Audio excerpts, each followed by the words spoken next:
of model disagreement. So what we're confident about is that, yes, it will turn colder and there will be some snowfall, but we're less confident about the extent of the snowfall, particularly towards the south of England, and how long the cold air is set to last. So it would be wise to keep checking the forecast.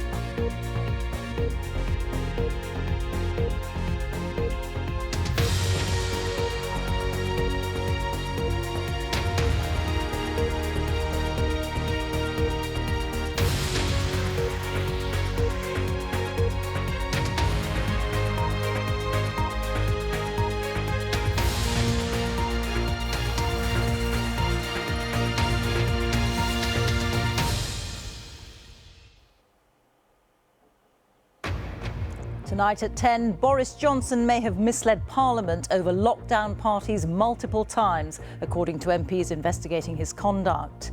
The former Prime Minister was fined by police for breaking lockdown rules. He says he acted in good faith.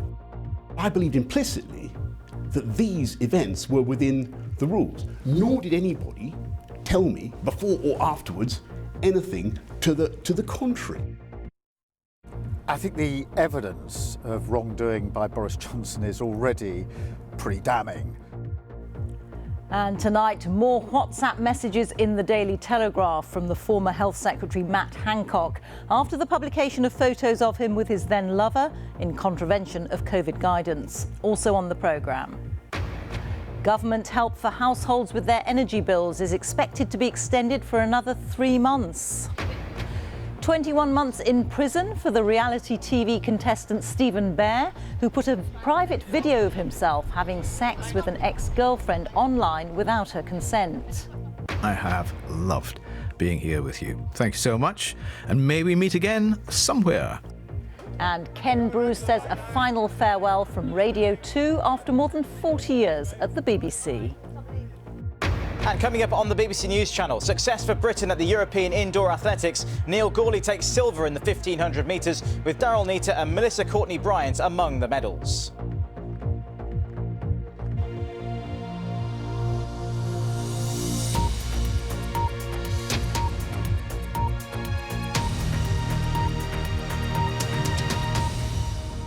Good evening. Boris Johnson may have committed the serious parliamentary offence of misleading the House of Commons repeatedly over gatherings at Downing Street during COVID restrictions. That's according to MPs investigating his conduct, who said that evidence strongly suggests that breaches of coronavirus rules inside Number 10 whilst he was Prime Minister would have been obvious to Mr Johnson. The former Prime Minister was among those fined by police for breaking lockdown rules at gatherings in Downing Street. He said there was no evidence he knowingly misled Parliament. Mr Johnson is due to give evidence to the MPs later this month. Our political correspondent Helen Catt reports. Did Boris